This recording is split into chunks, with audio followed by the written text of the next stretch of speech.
वचन दिया भारत माँ को, तेरा शीश नहीं झुकने दूंगा।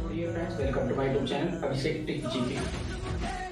हम आज से कक्षा स्टार्ट करने जा रहे हैं, तो कहानियां सुनाएंगे और उन कहानियों के माध्यम से ये इतिहास शब्द है जो कि आपको बड़ा कठिन लगता होगा, बोरिंग लगता होगा, लेकिन जब इसकी कहानियां आपके सामने आएगी तो इसका इंटरेस्ट आपके सामने बेहतर हो जाएगा।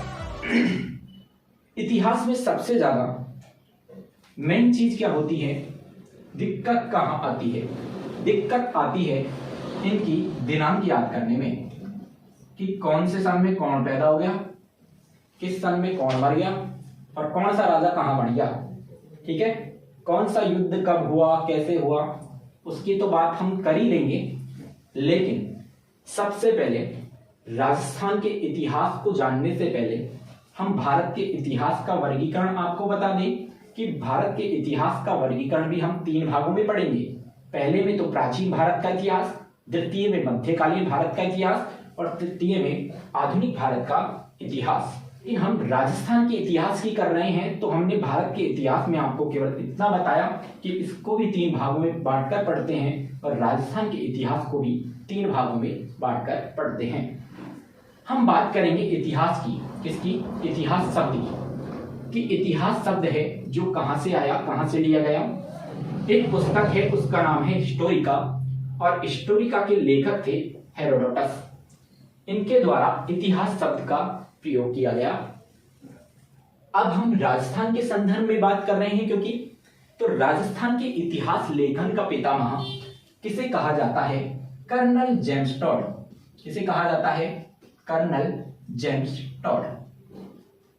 ठीक है,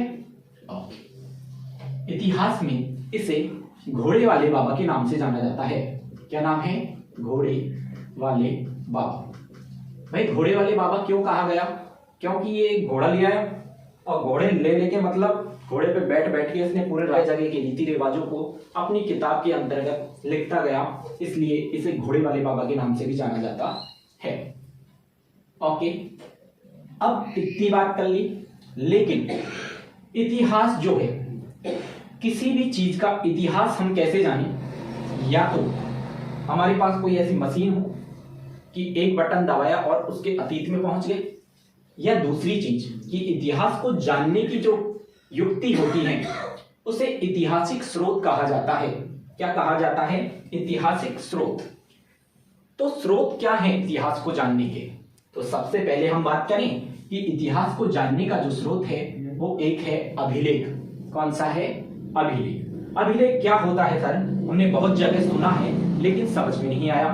सुनिएगा कि अभिलेख एक कठोर पत्थर होता है।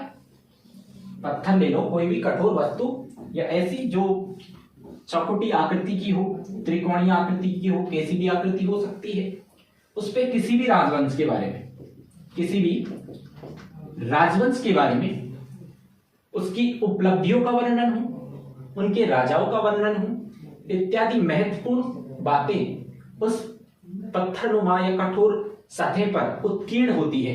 क्या होती है? उत्कीर्ण। इसे ही हम क्या कहते हैं? अभिलेख कहते हैं। अभिलेख जो मुख्यतः प्रकार सुनिएगा, अभिलेख मुख्यतः गुहालेख और शिलालेख। शिला का मतलब होता है पत्थर, और पत्थर पर जो लेख लिखा जाता है उसको कहते हैं शिलालेख। गुफाओं में जो लेख मिलते हैं उनको बोलते हैं गुहालेख। ठीक है, इसी प्रकार ताम्रपत्र लेख इत्यादि इस प्रकार के हमें क्या मिलते हैं? लेख या अभिलेख मिलते हैं। और बात हम करेंगे कि पहला इतिहास को जानने का स्रोत हमारा हुआ अभिलेख। दूसरी बात करेंगे कि दूसरा स्रोत है हमारा सिक्के। कौन सा है? सिक्के। कि किसी भी रियासत का हमें इतिहास जानना हो तो वहां के सिक्कों का अध्ययन करें। और सुनिएगा, हमने अभी अभिलेखों की चर्चा की, अभिलेखों में गुहालेख, शिलालेख और ताम्रपत्र लेख आदि को देखा, लेकिन इसको पढ़ने वाले भी तो होने चाहिए कि भाई ये पत्थर का कौन पढ़ेगा? किताब का उपयोग पढ़ लेते हैं, भाई पत्थर पे क्या लिखा है कौन पढ़ेगा? पढ़ तो कोई भी लेगा, लेकिन इसका अध्ययन क्या कहलाएगा? इन अभिलेखों के अध्ययन को हम बोलते हैं एपियोग्राफी। क्या बोलते हैं? एपियोग्राफी। ठीक है, ओके ओके, इसे बोलते हैं एपियोग्राफी। इसे याद रखें क्योंकि ये बड़ा महत्वपूर्ण प्रश्न है। कई बार आ जाता है कि अभिलेखों के अध्ययन को क्या कहा जाता है, और उसमें फोटोग्राफी लिखा होता है, एपियोग्राफी लिखा होता है, और विभिन्न ग्राफी कुछ ऑप्शंस आपको देगा, उसमें एपियोग्राफी सही ऑप्शन। इसी प्रकार हम सिक्के की बात करें तो इतिहास को जानने में सिक्के किस प्रकार योगदान देते हैं। सिक्के का योगदान निम्न प्रकार है कि यदि किसी रियासत में सोने के सिक्के चलते हैं तो हम कह देंगे कि ये रियासत धन संपन्न है। यदि किसी रियासत में चांदी अथवा तांबे के सिक्के चलते हैं तो हम कह देंगे कि ये रियासत थोड़ी मध्यम कैटेगरी में आती है। ठीक है, ओके। लेकिन सर जिस प्रकार अभिलेखों का अध्ययन एपियोग्राफी कहा गया, इसी प्रकार एक प्रश्न और बनता है कि सिक्कों के अध्ययन को क्या कहा जाए। सिक्कों के अध्ययन को क्या कहा जाए। सिक्कों के अध्ययन को हम कहते हैं न्यूमिस्मेटिक्स। न्यूमिस्मेटिक्स, ठीक है ना। चलते हैं आगे कि ये तो महत्वपूर्ण चीजें हो गई जिनसे हम इतिहास को जान पाएंगे। और इसके अलावा कोई और भी है क्या जिससे हम इतिहास के स्रोतों के बारे में और अच्छे से जानकारी ले पाए। हाँ बिल्कुल, इसके अलावा है ऐतिहासिक स्मारक। जैसे कि एक ऐतिहासिक स्मारक की यदि हम चर्चा करें कि सन 1437 में महाराणा कुंभा के द्वारा महमूद खिलजी से सारंगपुर का युद्ध लड़ा गया, और उसमें महाराणा कुंभा क्या हो जाते हैं, विजित हो जाते हैं। और महाराणा कुंभा के विजित होने के बाद महाराणा कुंभा अपनी विजय के उपलक्ष्य में चित्तौड़गढ़ दुर्ग में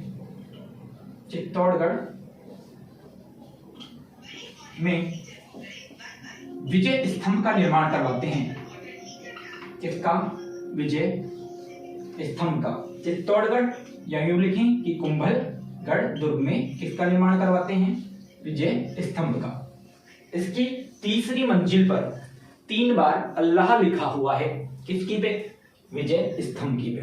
ये बड़ा इंपॉर्टेंट क्वेश्चन आया, कई बार इस पे कंफ्यूजन क्रिएट कर देता है एग्जामिनर कि हवा महल का लिख देगा, किसी का भी लिख देगा। तो हवा महल में सबसे ज्यादा कंफ्यूजन होते हैं, क्योंकि हवा महल है वो 5 मंजिला इमारत है, और ये विजय स्तंभ है जो कितने मंजिला इमारत है? 9 मंजिला इमारत है। ठीक है, तो इसका ऑप्शन देखिए बड़ा कंफ्यूजन करता है। हवा महल का संदर्भ लोग मुगलों से जोड़ लेते हैं, फिर उसमें तीसरी मंजिल का नाम अल्लाह करके इसको गलत कर देते हैं। लेकिन होगा क्या? विजय स्तंभ। इसकी तीसरी मंजिल पर क्या लिखा हुआ है? 3 बार अल्लाह लिखा हुआ है। ओके सर, ये तो बात हो गई कि भाई ऐतिहासिक इमारतों के या स्मारकों के द्वारा भी हम इतिहास को जानते हैं। और कुछ स्रोत होते हैं, उन स्रोतों को बोलते हैं हम साहित्यिक स्रोत। साहित्यिक स्रोत कि विभिन्न प्रकार के लेखक हुए। सर वो भारतीय थे या बाहर के? भाई कुछ भारतीय थे और कुछ विदेशी लेखक। जैसे कि हम एक वेरी इंपॉर्टेंट लेते हैं तो कर्नल जेम्स टॉड, एक ही विदेशी लेखक था। और यदि हम भारतीय में लें तो भारतीय में आजकल आ रहे हैं गौरी शंकर ओझा, इतिहास की बड़ी अच्छी पुस्तक है इनकी। और बात करें कि इनके द्वारा भी हम इतिहास की हम जानकारी लेते हैं। ठीक है, ये तो हो गए इतिहास को जानने के स्रोत। इनके माध्यम से हम इतिहास को जान जाएंगे, अच्छी बात है। चलो अब हम बढ़ते हैं इतिहास के भागों की ओर और विभिन्न वर्गों की ओर। 3, पहला प्राचीन, फिर मध्यकालीन, और तीसरा है आधुनिक राजस्थान। ठीक है, प्राचीन राजस्थान के अंतर्गत हम सभ्यताओं की बात करेंगे। किसकी बात करें? सभ्यता। हम सिक्कों की बात करेंगे और स्मारक इत्यादि की बात करेंगे। ठीक है, तो यह महत्वपूर्ण बन जाता है। इसके बाद तो अभिलेख और शिलालेख। अभिलेख लिख दीजिए। चलो, इनको हम पढ़ेंगे प्राचीन भारत के इतिहास के अंतर्गत। मध्यकालीन राजस्थान का इतिहास इसमें ले तो इसमें मध्यकालीन में आएगा राजवंश। राजवंशों में भी सबसे लंबी अवधि तक शासन करने वाला प्रमुख राजवंश कौन सा है? गोहिल राजवंश। ठीक है, गोहिल राजवंश जिसकी स्थापना सन 566 ईस्वी में गुहिलादित्य ने की। कौन सी ईस्वी में? 566 ईस्वी में। इसके पिता का नाम शिलादित्य था और माता का नाम पुष्पावती। इसकी बड़ी रोचक कहानी है, कैसे इसने गोहिला वंश की स्थापना कर दी, इसको हम देखेंगे। और इसी समय एक वेरी इंपॉर्टेंट बात आती है कि 7वीं शताब्दी में मौर्य राजा मानमुरी को हराकर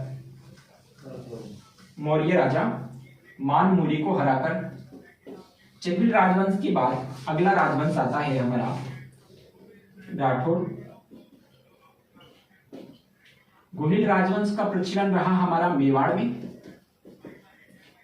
राठौड़ का रहा मारवाड़ में, और अगला राजवंश चौहान, इसका रहा हमारा अजमेर। और अगली हम बात करें अजमेर में नाडोल, जालोर। ठीक है, और बात करेंगे अगले राजवंश की, कच्छावा राजवंश, जिसका मुख्यतः प्रभाव देखा गया जयपुर। ठीक है, तो ये प्रमुख राजवंश हैं। अन्य छोटे छोटे राजवंश तो रहे हैं, लेकिन ये प्रमुख हैं जिनका हम अध्ययन कहानियों के माध्यम से अत्यधिक रोचक ढंग से करने वाले हैं। इसके बाद हम बात करेंगे अगली चीज कि आधुनिक राजस्थान का इतिहास के अंतर्गत हम क्या पढ़ने वाले हैं। सबसे मुख्य इंपॉर्टेंट पॉइंट है इसका सन 1857 की क्रांति। कौन कौन क्रांतिकारी रहे, किस के इस समय अखबार चले, उन चीजों को हम पढ़ेंगे। ठीक है, इस समय हम क्या पढ़ेंगे? प्रमुख पत्रिकाएं। ठीक है, और क्या पढ़ेंगे हम? प्रजामंडल। क्या पढ़ें? किसान आंदोलन,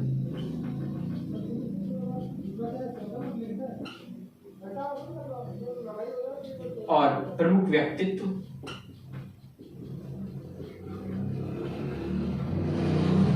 और सहायक संधियां।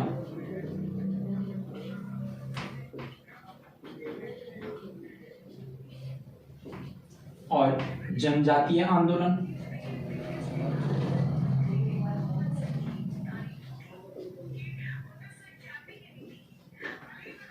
ठीक है। तो ये थोड़ा सा पोर्शन हमने इधर देखा, तो मतलब मुख्य पॉइंट ये रहा। ठीक है, तो प्राचीन इतिहास, मध्यकालीन इतिहास और आधुनिक इतिहास, ये 3 टॉपिक हम पढ़ा।